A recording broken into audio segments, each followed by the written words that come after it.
Got some podcast where got we some talk re- about a lot of different things yeah, we and got not some Wi-Fi sometimes. really interesting stuff to talk about today because Yeah. I'm like all up on multi-gig. We're testing the ESG510 gateway, and I replaced my cable modem with the latest Motorola MB8611, which has a 2.5 gig interface, and I subscribe to a 1.2 gig tier for Comcast Xfinity, right? So I figured this would be perfect to test the whole setup with multi-gig. So I got it all installed and ran some speed tests. Now, since we're dealing with the internet, I'm just running speedtest.net that everyone loves to run, right? I know we don't Yeah. like to mess with that. we don't like to we don't like to say claim speeds because you never know. But so I did a wired test on a. First of all, I have the the cloud multi-gig switches, 3 of them installed. You have the ECS 12 2512 FP. FPs. Yeah, so I have 3 of those installed, and they're linked at 10 gig using the SFP Plus ports. Yeah. But then they also have all multi-gig interfaces, right? So you're going to need multi-gig throughout, no matter how many switches you might have. You may just have one switch. You may plug right into the gateway. You don't have any switches, right? But you got to be Right. all multi-gig to be able to get over a gig, obviously, right? And I don't think a lot of people are at this point. A lot of people are still probably on 1 gig. Yeah, I would say yeah. Yeah, so if you think 95% of those people out there probably. so, if you want to see those speeds, you're gonna need to upgrade to new multi-gig switches, right? But anyway, so I tested on wired. I got 1.4 gig multiple attempts on speed test, which is pretty good. You know, it's more than I paid for. Um, So you have you have 3 ECS 2512 FPs yeah, in a daisy chain, right? yeah, And then that's connected to the ESG510, which is our multi-gig security gateway. yes, So that's your okay. yeah. So yeah, I got 1.4 gig wired, but then I did a wireless test with my laptop that has Wi-Fi 6E, and I connected it to the ECW336, right? The Wi-Fi 6E access point. Yep. And on wireless, I was able to get 1.14 gig, so over a gig wireless with Wi-Fi 6E. Did you wait? You said 1.4? 1.14, 1.14. Oh, So 1.1. 1,140 was probably the best I got on Wi-Fi. Whoa, that's nice. Yeah, very very fast, and you can definitely. I could tell the difference when I switched the cable modem from the 1 gig to the 2.5 gig. Everything feels snappier. I mean, you don't know for sure, but it definitely seems faster. I think that other modem was kind of a stinker, but Yeah. but this one is definitely blazing fast. And with So you have a new modem that supports 1.2, right? well, the Comcast advertises like the top speed tier is 1.2, right? In my And area. the actual modem is 2.5, right? It's 2.5. So, Yeah. and I think I looked at the specs on the MB8611, and it said it supported, you know, the cable modem side of it supported up to like 2.3 gig connection. Oh, okay. So on the cable side, it can pass that much. The other one I had, it had dual 1 gig ports, but I looked at its spec. It said only it would pass 930, and that's what I was seeing, like on my wired stations, Oh, right? okay. Yeah, our gateway will support close to line speed, Mm-hmm. like if it's interconnected. Yeah. So it will, close to 2.5 gigabit. So it supports a high throughput. Yeah, I mean, that's awesome. I mean, because not many routers even have 2.5 gig yet, right? And not many cable providers support faster. They're starting to. But yeah, so I feel like this is the perfect test setup, right, to see what this gateway will do. Yeah. And I haven't had any hiccups. It's been like faster than ever. Yeah. Working really well. So, how soon are we going to be getting these? Like, be able to sell these? Like, soon, right? I hope soon, like December timeframe. Okay. So, We're going through the beta testing right now. There's only a few beta testers that got the gateway, including yourself, and then there's more that I have to send out to other beta testers. But we're trying to get it out there as soon as possible, and we're using the intercom tool for feedback with the beta testers, such as yourself. Like any input, any problems, you'll use the intercom tool in cloud, which is our tech support tool, and we have a dedicated team there to help on the gateway side. So anybody that's testing one, go to intercom and put in your feedback so that we can get this thing released. So far, I haven't seen any problems with it. I've been using it for over a week as my main gateway. Yeah, you're going to be testing VPN here shortly, though. Yeah, so if you can see in back of me here, I have a second ESG510 right there somewhere. Yeah. So no, we can't see that. Oh, you can't see that far over? Let's see.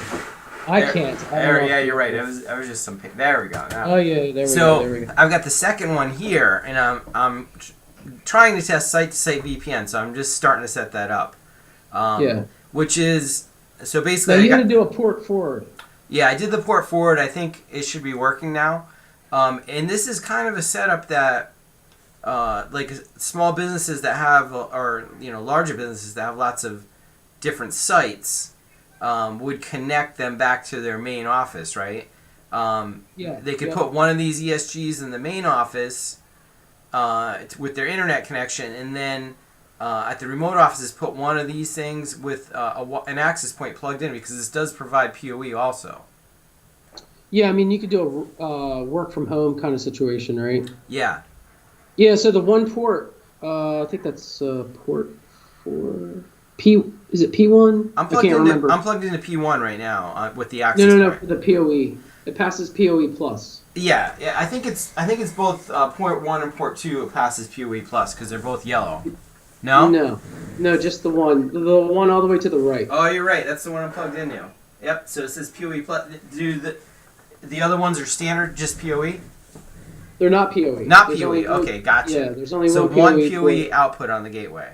Yeah. And that's really Which all is you nice need. Because like if you have a remote home kind of situation, you can send the gateway in an AP and it's good to go. Right.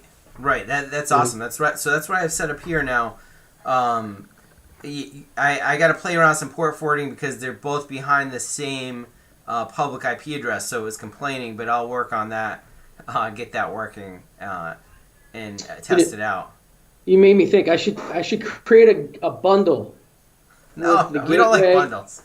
With the gateway and the 336. Yeah. Remote home, remote office bundle. Yep. Well, yes. I mean, the 336 goes good with it because one, it supports 2.5 gig interface. And Wi-Fi 6E can actually use more than a gig of throughput, right? So, being a multi-gig router, I mean, I think that's a good combination because if they do have a fast connection with like the latest laptops, they're gonna get like blazing fast speed. Yeah. Yep. All right. Yeah, that is really fast.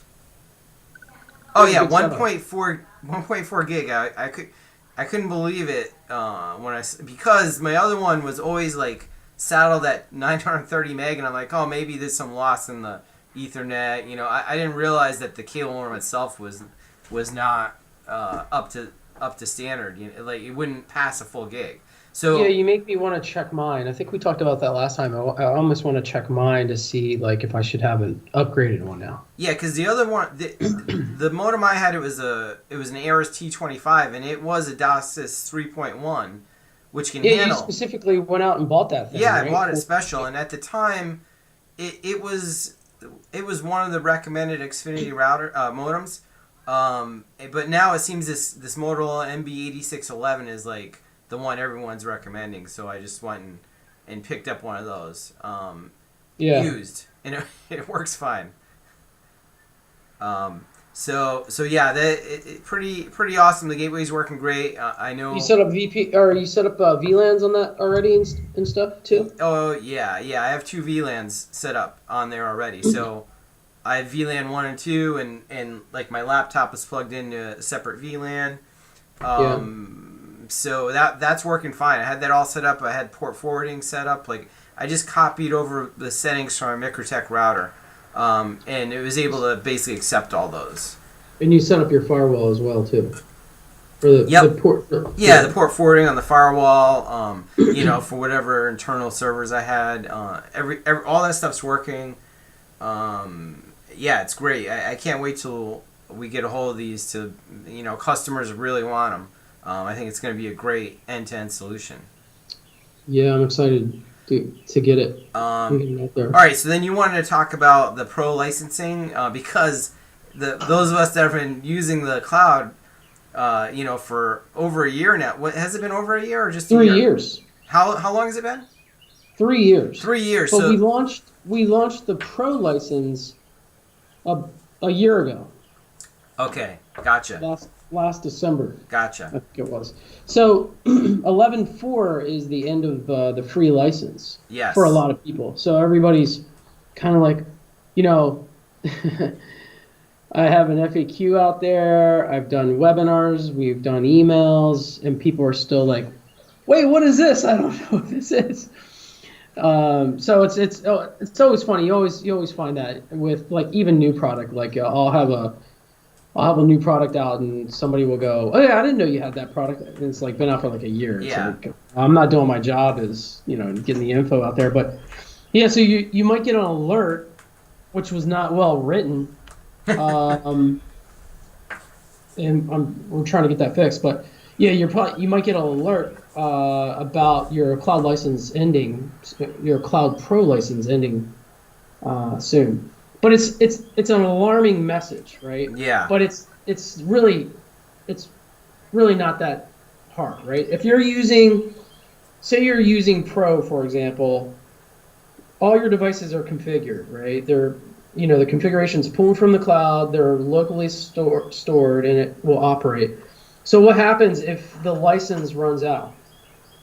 Well, and you're using Pro. It stops collecting the data in the cloud, but your devices will run, right? Mm-hmm. But if you're not using Pro, if you're using Pro or if you're not using Pro, if you're using Pro and you want to continue to use Pro, you have to buy a license. Mm-hmm. And to purchase a license, it's like buying hardware.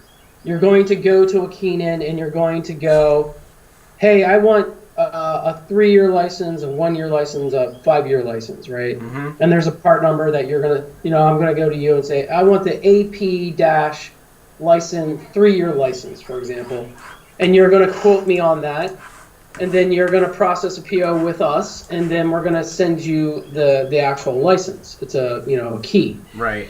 And you're just going to load that key into your cloud inventory or under licensing, right? Yes. And then you're going to apply the license to your devices. That's if you want to use Pro. If you don't want to use Pro, that's fine too. You can just turn off Pro. And you showed last week how easy that is. Yeah. Go to the inventory. There's 3 buttons at the top. And if you're using Pro, they're all selected as Pro. Mm-hmm. You just turn all of them to Basic. Yeah. And you turn them all to Basic, and then you're still up and running, no issues whatsoever. Right. Now you shouldn't let it run out, right? You shouldn't let it run out at all. You should either make the choice of going to Basic or choosing Pro. The only difference between Pro and Basic, really Pro is an extension of Basic. Mm-hmm. Basic is like a majority of the functions, and Pro are like only these really resource-intensive features. Right. And if someone set a network up 6 months ago or a year ago, and they don't even monitor it, they don't look at it, right? They just set it up, it's working, they leave it alone, right? They don't really have to do anything until the next time they should, because they won't be surprised that they don't have Pro anymore, right? But you, as a user or an admin, should be responsible enough to go and turn it off. Right. You should turn it off, but if you don't, it's going to keep working. You're not going to... It will still work, but if you go back, the data's not going to be there. Right. For, say you waited a week, now you have 0 data up there. Right. You know what I mean? But a majority of the functions will work in a home installation. Basic will fulfill the need of home, small business, even some mid-sized businesses. Yeah. So Basic will fulfill a lot of those needs. It's only on those particular cases, like a private college where you're using Google LDAP, for example. That's a Pro feature. You're going to do that. You're going to need that. So in most cases, you're totally fine, but you have to choose the path, either Basic Pro. And I mean, there's only a very small number of customers that need those pro features, like you mentioned, like college is using LDAP. Most It's not. That's not true. Oh, okay. That's not true. Well, no, I'm just saying. There's a lot of features that you could utilize under Pro, and you should probably utilize Pro as a managed service provider or system integrator. You should be using I agree. Pro. There's a lot of tools in there for troubleshooting and any type of actual business probably wants Pro, right? But they're kind of like nice to have. They're not like you have to have them, right? Like. No, not to function, not for a network to function. Right. Like you're able to configure SSIDs, the security. You can set up VLANs if you want to. All the switching functions are there. The other nice thing is you can have multiple organization under cloud. You can have an organization that's pro, and then you can have an organization that's under basic. Yeah.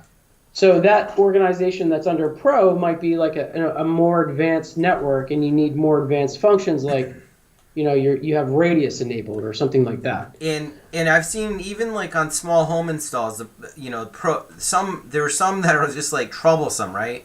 So they want to have that one in Pro because it gives you more troubleshooting tools and. Yeah, it gives you client timeline. It gives you more time on the diagnostics. Yeah. So if you have a customer that is a problem customer, that's always having issues and everyone else that you have is fine, right? But this customer, that may be one that you want to, buy the Pro licenses for, just because it gives you more and you tools. should be charging them more money because they're taking up more of your time. Yeah, I mean, that's the other thing. So they, it's just like you can charge them for the license every year and for your, I would charge a maintenance fee maybe or something, to cover the license and your time. Basically monitoring that system, right? Yeah. So that's another way of generating income, I guess. If you can, build in a maintenance fee every year, and that license is covered, right? Okay, quite honestly, license or no license, you should be doing that anyway. Right. Like your time is not free, right? I somehow think our time is free. I don't know. Your time is free. People call all the time and ask questions, and I just help them. Yeah, but I mean, as a system installer, integrator, MSP, especially MSP, your time is not free. There should be some sort of maintenance call. Right. For sure. And by having that Pro in there, that's basically not having to roll your truck out to see what's going on, right? Like you can do packet captures on the switches. I can look at port statistics. Yeah. I can see CRC errors. I can do cable testing. The packet capture. I mean, if client timeline. That's key. That's a lot of info. And then if you don't have it and you have a sticky client, if you don't have client timeline, how do you troubleshoot it? You really can't. You don't know what's going on. And you have real time. Even more important, you have real time client, which gives you what's happening at that particular time. So the bottom line is buy those Pro licenses. I'll send you out the quotes. We want to get them all out there, but it's not. The reason I wanted to bring it up is if you're not using the Pro features, you can simply just turn it back to basic. Everything is good. Network's going to run. It's not going to disrupt you. Right. The network we're on right now, I could turn off Pro and put it to basic, and we will still have this phone conversation. Nothing will happen. Right. So it's all good. It's now, not a bad if thing. you're using Pro features, then that's another story. Like if you're using them, that's a different. Yeah, then you should know that you're using them, and that you absolutely need them. It's not just nice to have, right? Yeah. All right, Brian. Anything else you want to talk about? I thought we were going to talk about something else, but I can't remember. No, I think that's it. I mean, we got to get those gateways out. People want them. I'm going to do some more VPN testing this week. I'll get the site-to-site working. I know one of my customers wants me to test with a third-party VPN, so I'll do that too. And so we'll know when these things are shipping, we'll be ready to go. Oh, the app. You want to talk about the app update? I was just going to say really quick that they have on the Cloud to Go app now, there's Face ID. Right. So you can use Face ID to log in now. So biometrics to log in, because And is that, do you know, does it say if that ties that to, it'll obviously tie it to your account, right? I believe so. Yeah. Yeah, so I haven't used it yet because it's. I mean, they released it last night. So. that may make it'll be interesting to see, because like, what if two people are using the same account? Like, will it be like, oh no, the Face ID is not correct for this account, right? Yeah, But, I just used it. okay. All right, we'll play. But so that's coming out to the public release. Yeah, it's coming. Yeah, if it's not already released, it's coming very Yeah, shortly. that's cool. That's very cool, because no one remembers their password. So, Yeah, exactly. all right, Brian. We'll see you next week, and remember to like and subscribe for more help with Wi-Fi.